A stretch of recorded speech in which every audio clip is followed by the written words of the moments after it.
I am Stephanie Lopez, and welcome to In the Living Room on CHRYTV, where we have real conversations about life, purpose, faith, community, and the work God places in our hands.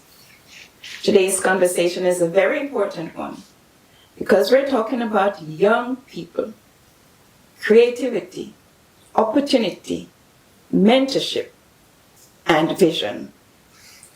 My guest is Lennox Richards, and he is here to share the heart behind an initiative called That Open Space, a vision that speaks to creating safe, inclusive, and accessible spaces where young people from all backgrounds can find support as they pursue careers that may not always fit the traditional mold. Before we begin, let us open with a prayer. Heavenly Father, thank you for this opportunity to gather, to speak, and to listen. Thank you for every dream you have placed inside the heart of young people. Thank you for vision, for purpose, for creativity, and courage. Lord, we pray for this conversation today. Let it be encouraging, insightful, uplifting. We pray that every person watching will be inspired to value the gifts you have placed inside them and inside others. In Jesus' name I pray. Amen. Lennox, it is such a pleasure to have you here. Thank you. You know, I am so motivated to speak with young people today because I really want to know what is happening, and I'm proud when I see young people being instruments of change in today's community. Thank you. And you are one of them. Thank you. Appreciate that. So, do you want to start off by telling us a little bit about yourself? Okay. First of all, the pleasure is mine for being here. I do appreciate the opportunity. My name, as you said, is Lennox Richards. I am Jamaican born.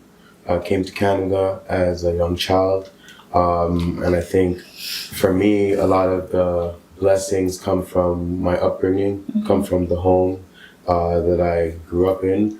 I like to say that even though we moved from Jamaica when I was about 4 or 5 years old, leaving my home, my apartment in Toronto, Canada, in Jane and Finch, whenever I went back to that apartment coming from school, it was like I was back in Jamaica. All of the values, all of the culture, all of the language that was back home still ultimately was where I rested my head anywhere I was in the world. So I kind of grew up with the understanding of family tradition, the understanding of faith as well. Yes. And I had an amazing experience having the opportunity to grow up in the West End of Toronto and the East End of Toronto, which are two drastically different environments. And I think those experiences shaped me to who I am today. Oh, wonderful.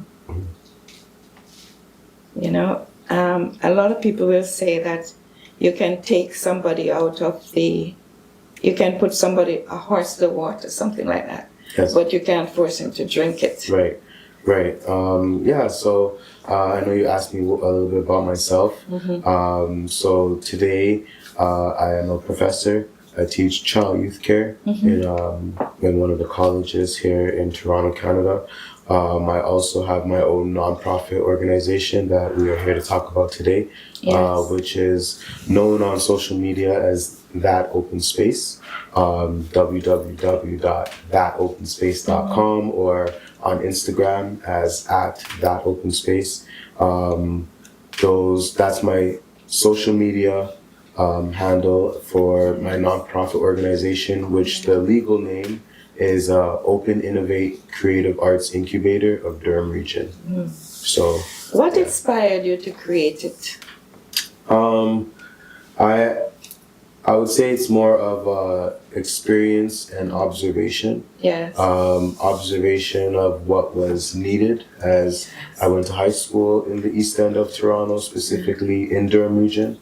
So the legal name OPEN.innovate Creative Arts Incubator of Durham region was specific because we knew that where we grew up, I went to Pickering High School.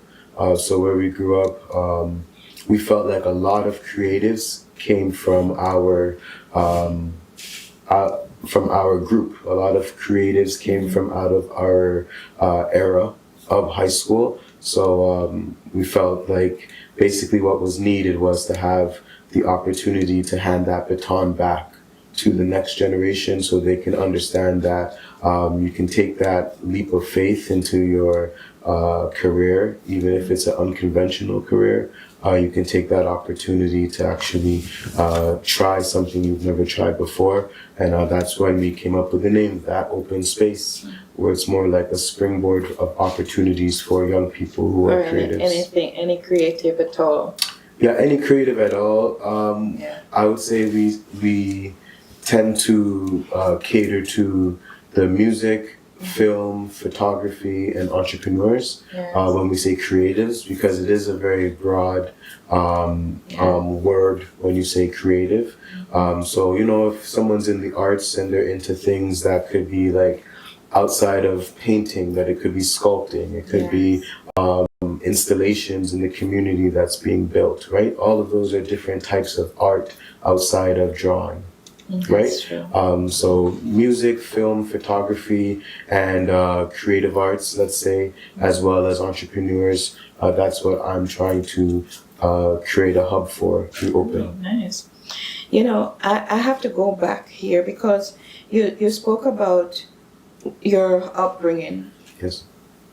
Did that have anything to do with with what you're doing now? I would say the upbringing had everything to do with who I am today as a person. Yes. My upbringing created a leader, I believe, so I look at myself as such. My upbringing allowed me to know when things get hard to still, you know, understand, you know, have your faith secure, and then you can still pull through any situation. So I'm using that kind of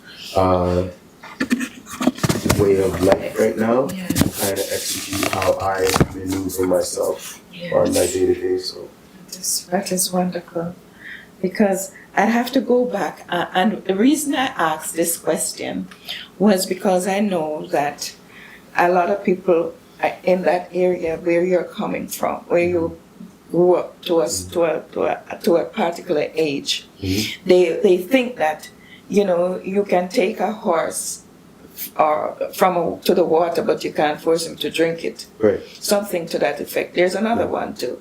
You can lead a horse to water, but you can't force them to drink. Yes. Right. But the fact is that there's so many people who may be in a situation where you grew up and believe that they're stuck and they can't do anything. Right. You know, and so there's no future for them. But here you are, as a young man with so much to offer, so much vision for young people, that your intent is to see them grow, see them thrive, see them be better persons. I want you to tell me everything about your initiative.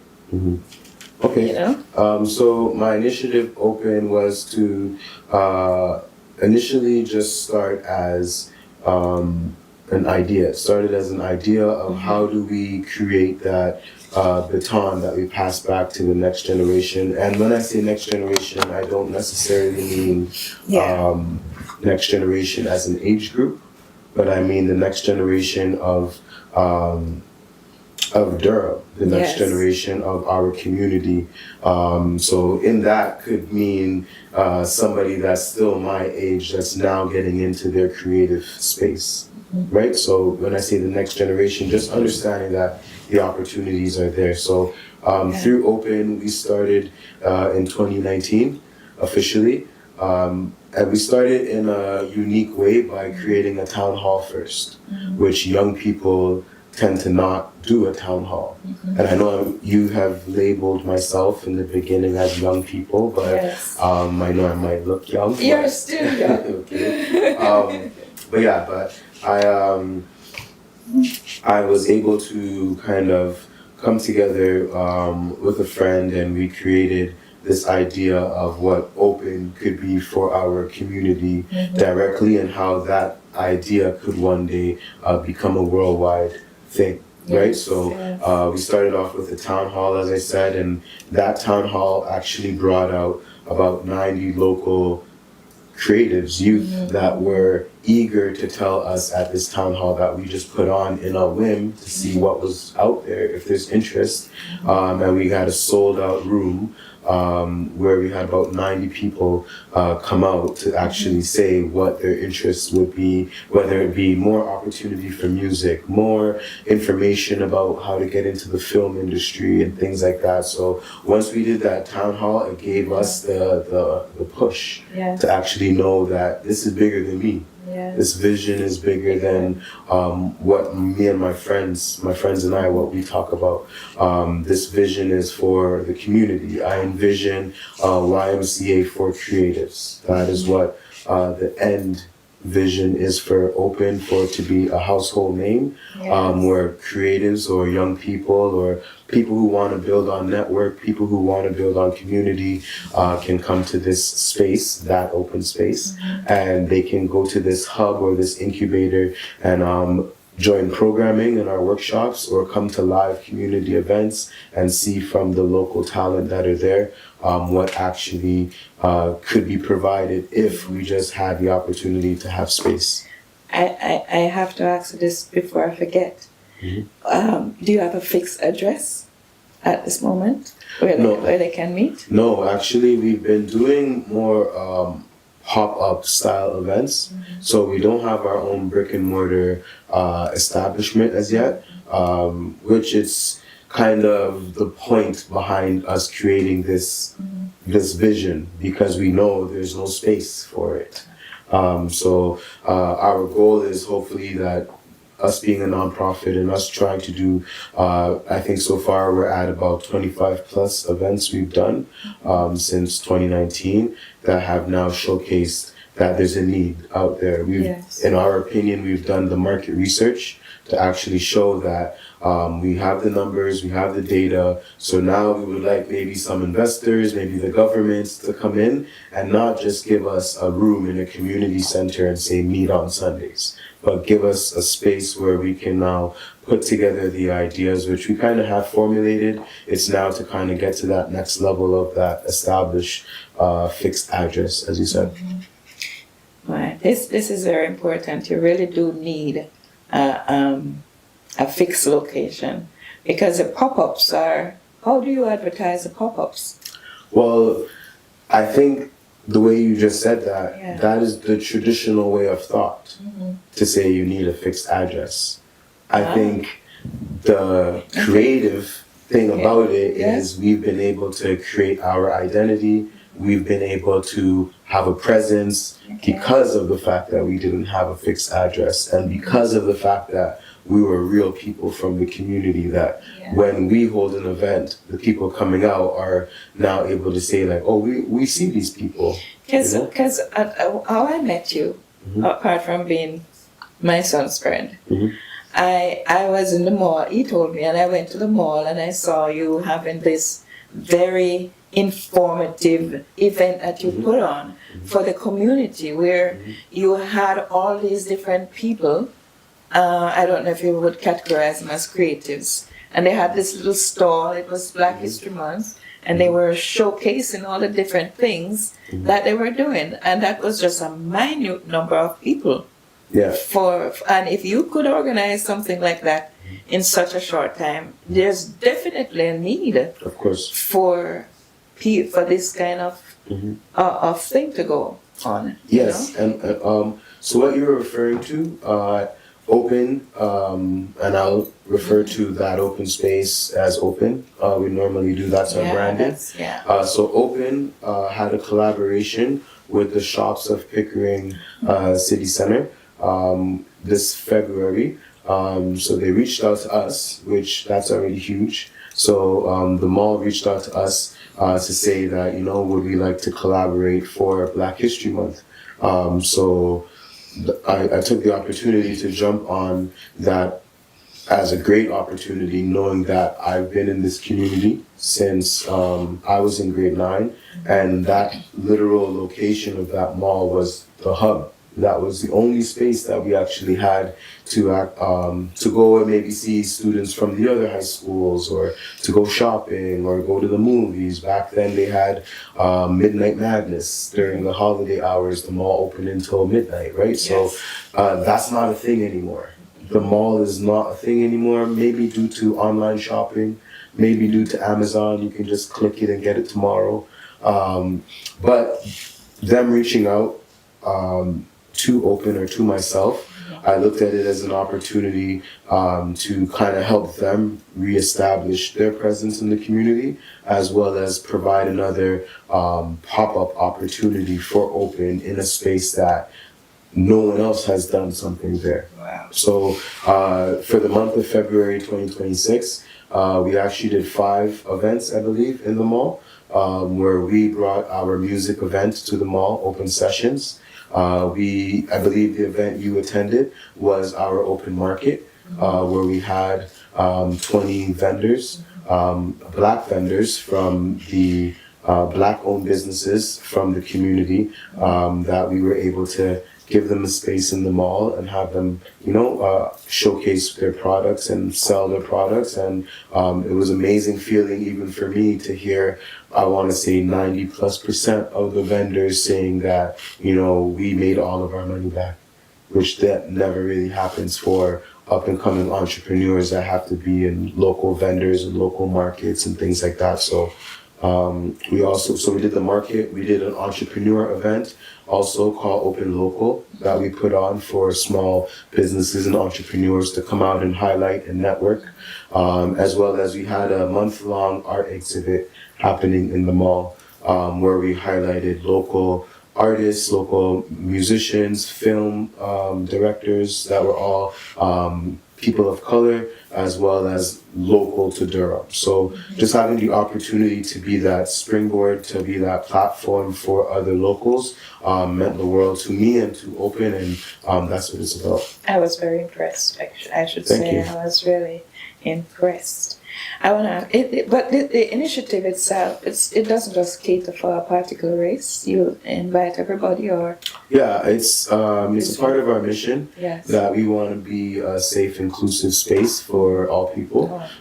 We do believe, obviously, myself and my partner in Open, we are people of color, and we do understand that us actually growing up out here, we didn't have a lot of things for creatives, but we also didn't really have a lot of things where maybe people of color felt particularly welcomed, right? So I wouldn't say there was a huge racial divide, but I would say Durham region was definitely the suburbs compared to the city, in my particular point of view.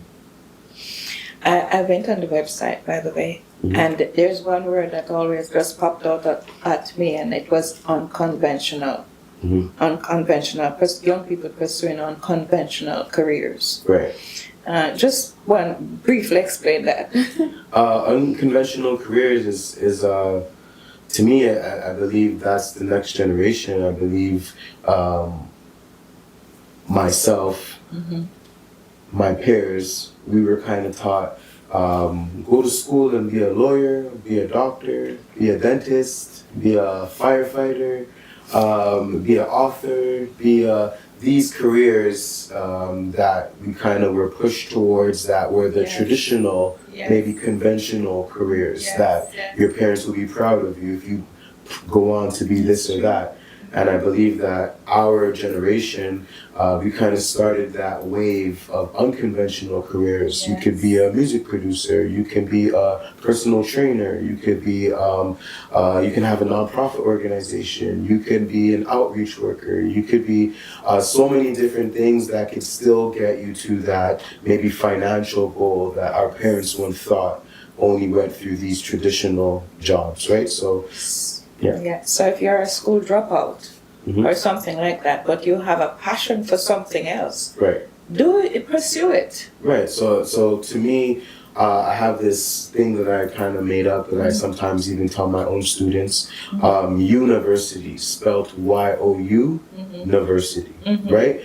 Meaning, what do you know about you first before you're able to want to learn stuff? What is it that you have as your own personal passion that you'd want to be? If you want to be a lawyer and you love law and you're at home watching A&E, First 48, and you're home like that, I was that person, and I went on to school to do law. I went and I did legal administration in college. I did criminology in university. I applied to law school and got accepted. And it was at that moment I realized I don't want to do this anymore. This is not my passion. But it showed that I can be academic. It showed that I can follow, I guess, deadlines. But to me, my passion was to maybe use that internal leadership that I think I was kind of building on.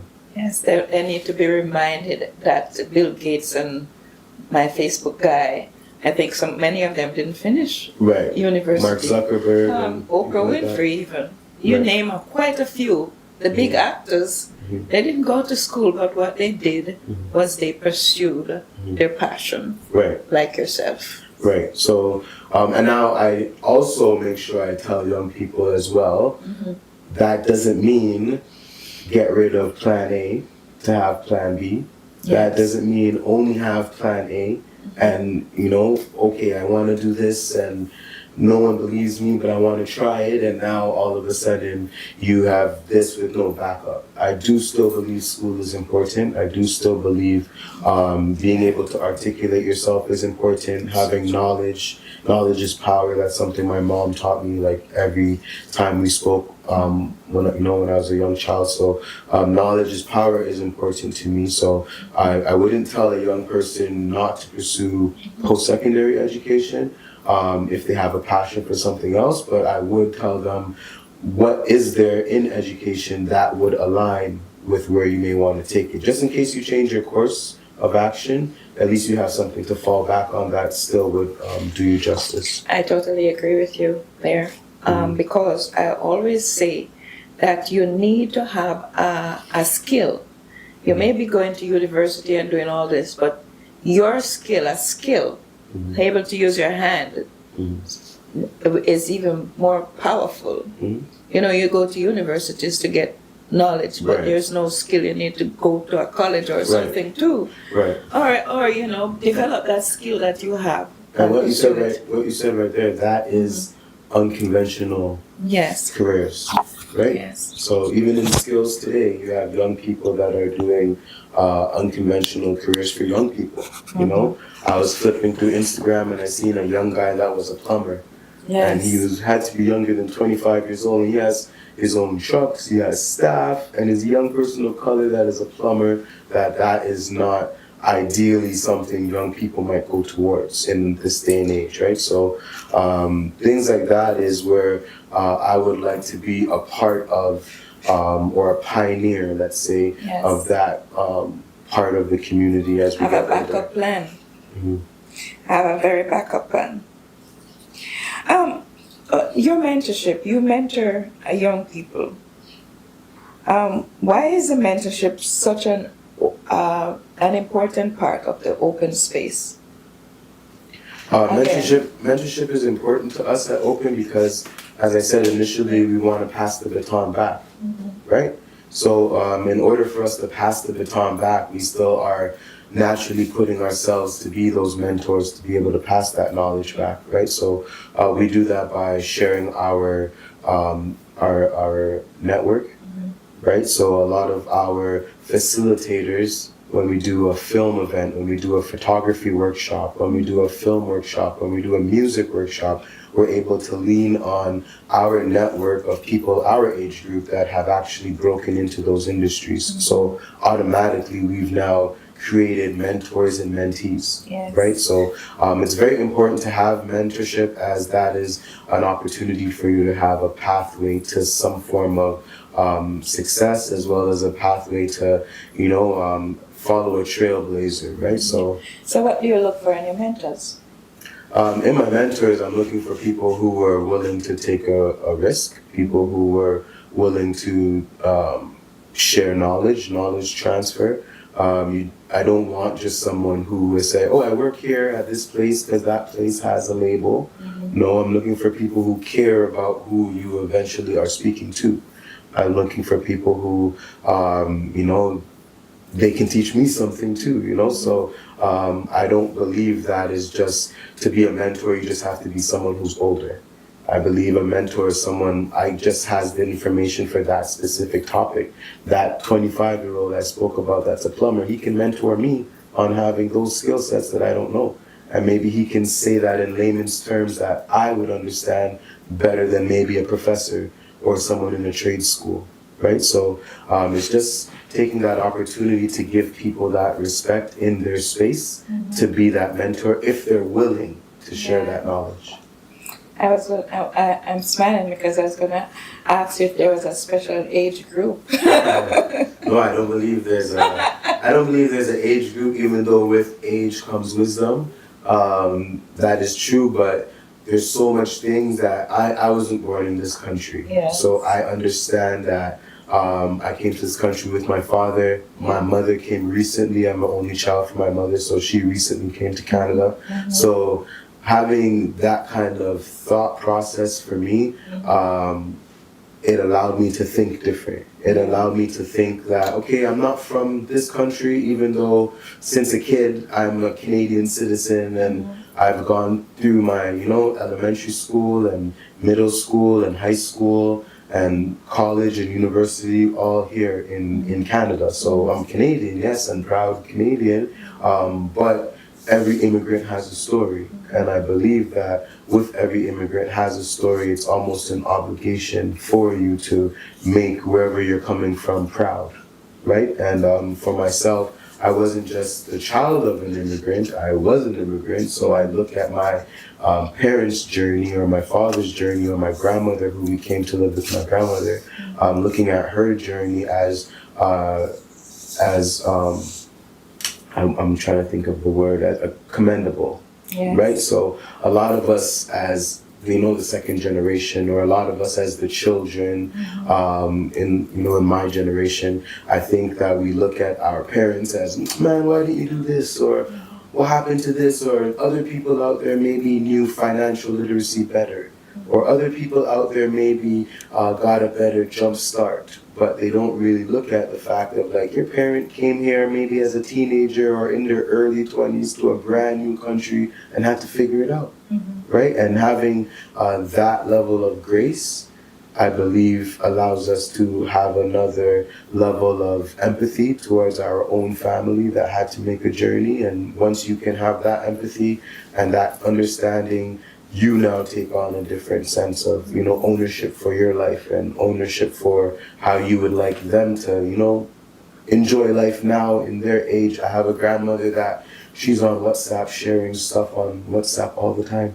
And that is, to me, exciting, knowing that she can handle technology on that level alone, right? Because the world changed for her, just like we watched the world change for us. So to answer your question, no, there's no age group on when I pick mentors and stuff, because people who are 30 years old right now can teach us a different thing about the world that we don't know that could be a lifeline for tomorrow. And for mentees, no age neither. No age neither for mentees. I'll give you a funny story. We have at our very first town hall that Open put on, we had someone who came out that was my age, so they weren't a young person, let's say, even though I'm a young person, yes. But they were my age group, and they came out and they said, I went to high school with you, and I see you guys promoting this open space, event, and thought maybe I'm gonna come out and let you know that I was a young mother and I want to be a photographer. Yes. Right? And now my children are grown to the age where I don't need to really babysit them as much. Yes. And she wants to be a photographer. She came out to our very first event, and 5 years later, she's maybe one of the biggest photographers right now in the city. Nice. So I think that is an example of, we can't put an age on mentees. We can't put an age on people who are interested on trying new things, because you know? So there's no age on mentors nor mentees. Right. I'm going to take a minute break and then we'll be right back. This podcast is brought to you by CHRYTV. Christ has redeemed you television. At CHRYTV, we believe in sharing stories of faith, hope, and transformation. From testimonies to biblical teaching, each program is designed to inspire and encourage your walk with God. Don't forget to watch, listen, and subscribe, because your story isn't finished yet. Welcome back to In the Living Room. My guest is Lennox Richards, and we're talking about his initiative, the Open Space. Now, I have to say this right here, that I am very proud of young people when they see things to do in the community and they try to make a difference.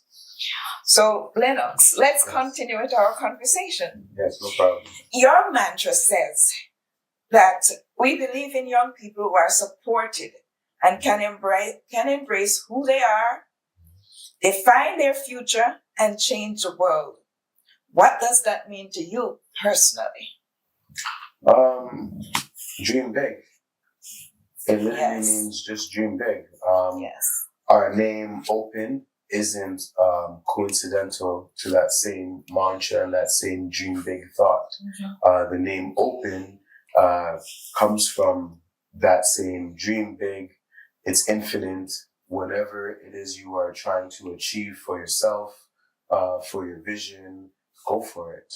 And we are trying to create that hub, that network, and that infrastructure, hopefully, for that to be a concept that isn't a foreign concept for people to want to dream big.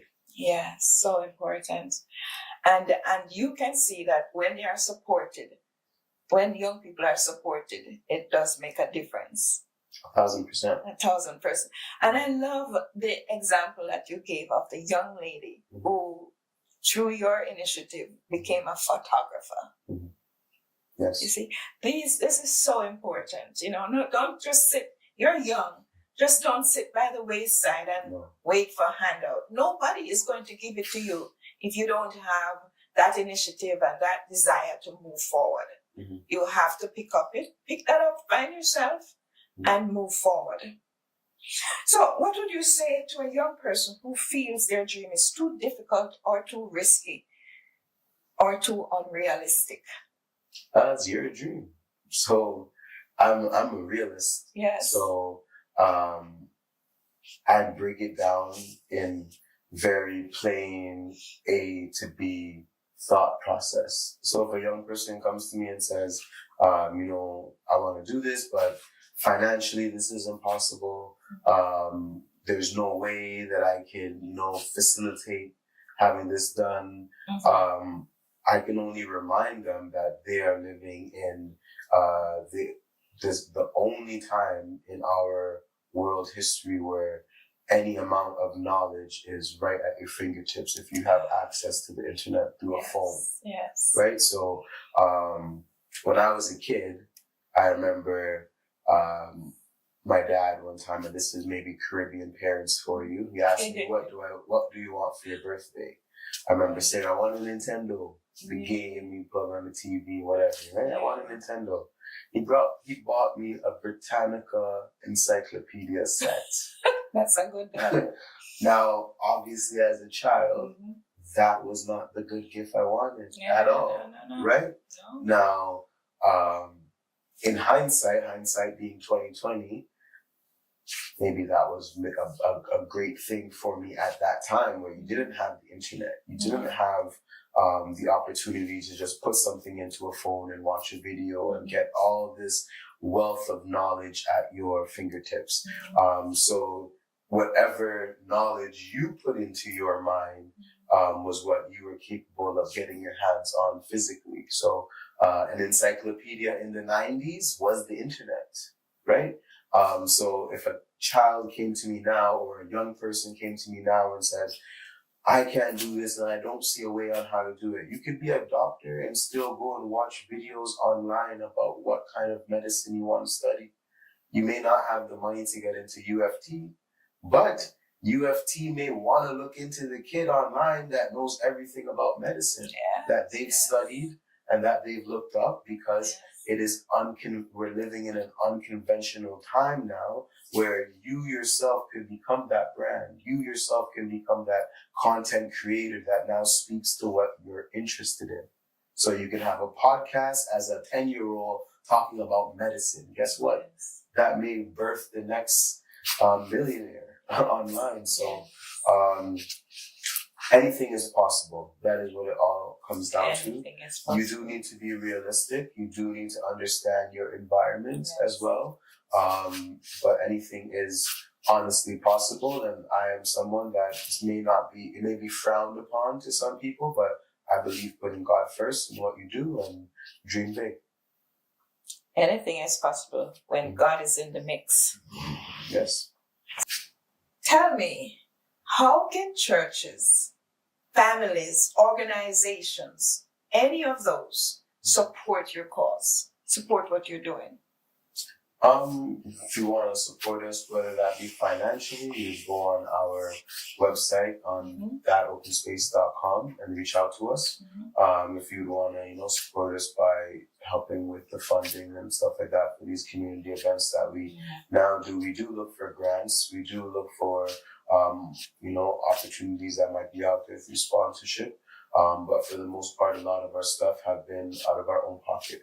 Putting these things on. So that's how an organization like a church could support us. Or if you have young people that you can galvanize on your own through your ministry, you can lead them towards us, where if they're interested in events happening, whether they're in the Durham region area, in Toronto or outside of Toronto, or if they're interested in our virtual workshops that we have. So far, everything has kind of been sporadic how I release the events, but that's only because we're trying to have the larger community and the funders out there know that our reach is that big.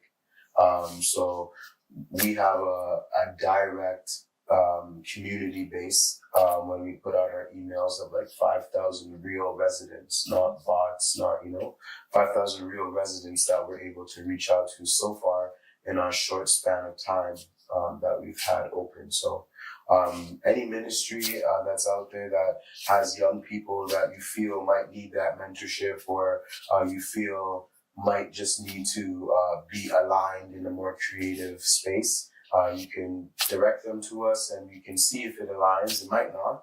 They may not be interested, and that's fine too, but knowledge is power, transfer sharing is power. So I believe I do have a good way of speaking to the youth because I understand them myself. I think that's what catapulted me to even being a professor in child and youth care, where I didn't go to school for that. So again, thank God, I was able to, someone was able to see the skills that I have within myself and how I could be a leader for young people. And now I'm a professor in child and youth care. So I'm proud of you. Thank you. I'm very, very proud of you. But I am proud when I see young people, and I can't repeat it often enough, but I'm very, very proud when I see young people, or maybe I should say younger persons than myself. Correct. There you go. Pursuing to do good. It's so important. And not only that, but also believe in God and believe that He will lead you and He will direct you into things that you don't even know that you're capable of doing. And this is what Lennox has been doing. Do you have help? I would say we do have volunteers every now and then. It's not just me with Open. It's myself and my partner Miriam. We both met in high school and we've been members of the community, and as like friends, best friends kind of from high school, we need that baton needed to be passed back, and we've been able to open up this idea of this incubator called Open. And I want to ask you this question, Lennox. What would you say directly to a young person who feels their dream is too difficult, too risky, or too unrealistic? Honestly, I would just tell them to dream big. That's where the name Open comes from. It's infinite, open space, right? So your idea is out there. it's an open space, right? So come to us, and if it's a creative idea, let us help you try to build on what that idea could be. And we can lead you to our network of people that maybe could help you pursue it. Or if it is unrealistic, that's also not a negative as well, right? Yes.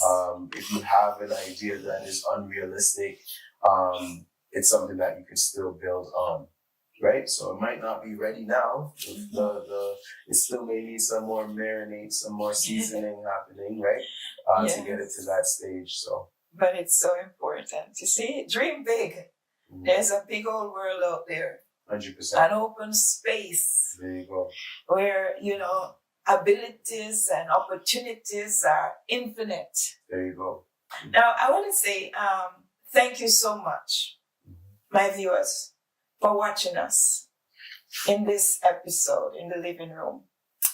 I pray that today's conversation reminded you that when young people are supported, are heard, are equipped and encouraged, that incredible things can happen. Please remember to like, share, subscribe, and follow CHRYTV. And share this conversation with someone who believes in building the next generation. Until next time, keep the faith, keep walking in purpose, and keep making room for what God has placed inside of you. May God bless you. Thank you for watching. Bye.